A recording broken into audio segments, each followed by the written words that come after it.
Hey there. So today I'm going to tell you a story. I'm going to tell you the story about what I did for this particular young lady last year on Valentine's Day. Before I do that though, I feel like I should probably get her permission first. Hello?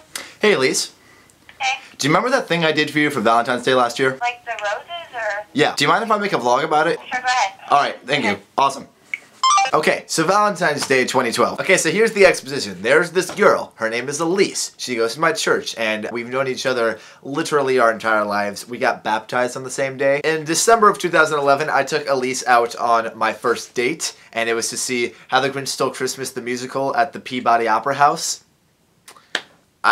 Would you expect any different from me? And so, like 2 months later was Valentine's Day, so I felt like, hey, I should do something for Elise. So this is the story of that. So step one to my master plan was a singing Valentine. So Elise is a part of this choir where it's all the local Mormon youth who like to sing, and it's a choir of them. And every single year they always do a fundraiser where they sell singing telegrams where you can hire them to have a quartet go over to your house and sing to whoever, your spouse or whatever. And Elise was a part of that group, and so she was going to be going around delivering these singing Valentines. So what I did is I got in on it, and I talked to a couple other people who were in the choir that I knew, and I told them if they could have one of the Valentines sung to Elise. So reportedly, I mean I wasn't there, but reportedly what they were doing is they were practicing at a piano or something. They were practicing like one more final run through before they were about to go out and deliver them.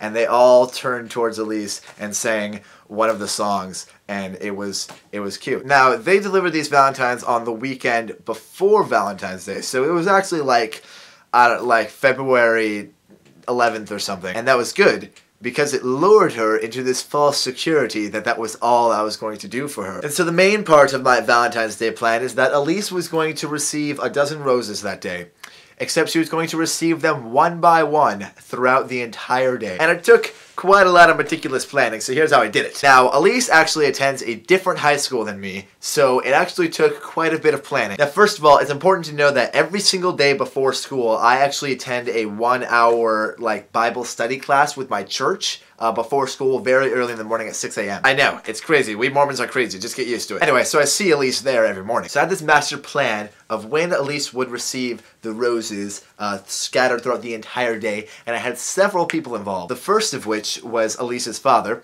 who was going to give her 2 of the roses in the middle of the day. And then there's this man from my church, Brother Wilson, who is the father of 2 other girls who attend the same early morning church that I do, and who at the time gave Elise a carpool to school every day. And then by far the most important person involved in this is my friend Sarah, who I go to YPT with, and I knew goes to East High and sees Elise a couple times during the day. And so I was going to get Sarah to plant some of the roses, no pun intended, around the school. February 13th, it's the night before Valentine's Day, and I am driving around all of these places to get the roses to all the people, so it's planned for the next day. I gave Elise's dad 2 of the roses, I gave Brother Wilson 1 of the roses, and then I was going to meet Sarah at her high school because she was at the time at play practice for the musical that their school was doing, and so I was going to meet her over there backstage and give her the roses so that she could have them planned for the next day. Now, I do recall that February 13th last year was the only snow day that we got last year, but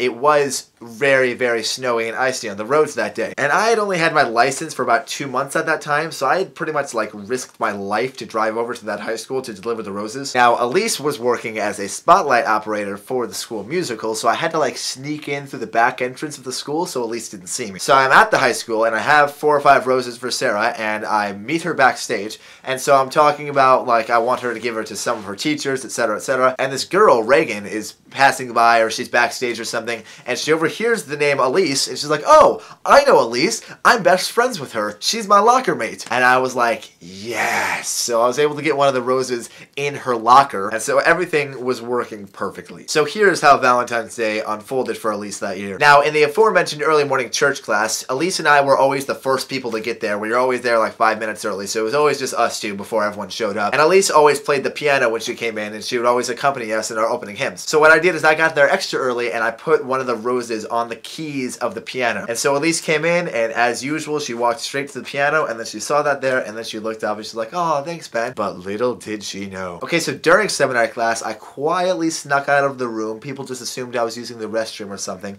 And I went to the lobby where everyone set their backpacks, and I put an additional rose inside Elise's backpack. So seminary's over, and Elise and the other girls are walking outside and getting into Brother Wilson's car, and I remember specifically seeing Brother Wilson's silhouette as he turned around in the driver's seat and handed Elise one of the roses. I just remember she immediately turned back to the building and looked at me, and she just had this face of like shock and flattery, and so I immediately just like she looked at me and I just like ran. And so then she was off to school that day. So she got the first rose from me on the piano. She got the second rose from Brother Wilson. I assumed that she found the third rose in her backpack as soon as she got to school. The fourth rose was in her locker. And then I had Sarah figure out what Elise's schedule was. So Sarah went around to some of Elise's teachers to give them a rose to give to her. So Elise received a rose 2nd, 4th, 6th, and 7th hour. And then Elise went home after school and she found the 9th rose on the pillow on her bed when she got home. And then she received the 10th rose from her father at dinner time. And then later that evening, Elise had to go back to school to the play practice. And like I said, Elise was the spotlight operator. And so, also courtesy of Sarah, she found the 11th rose on the spotlight in the sound booth. And then at around 9 p.m. that night, I, feeling very smug with myself, put on my 3-piece suit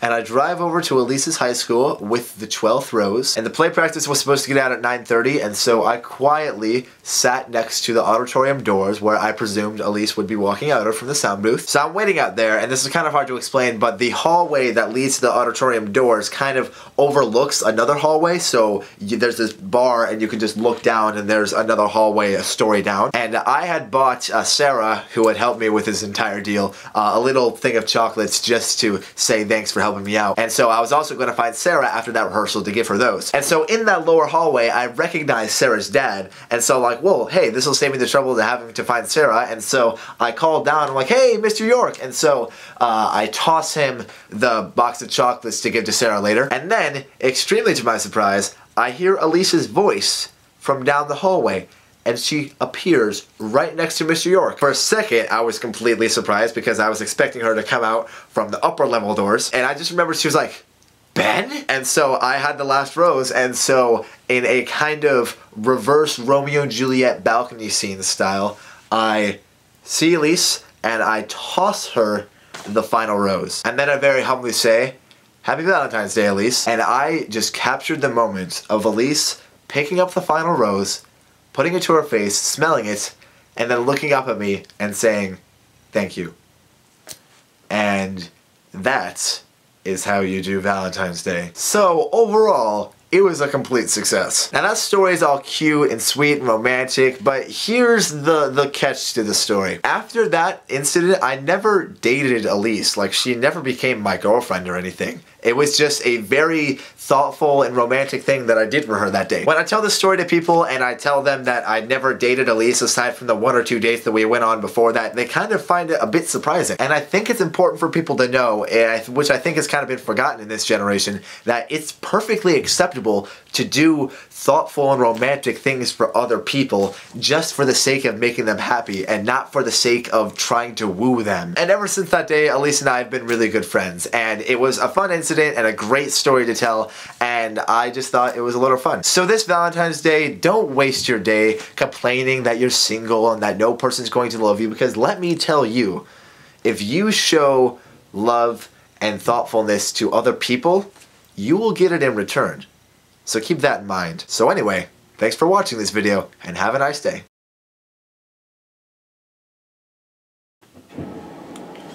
Oh, come on. He has to take a shower right now? Come on, John.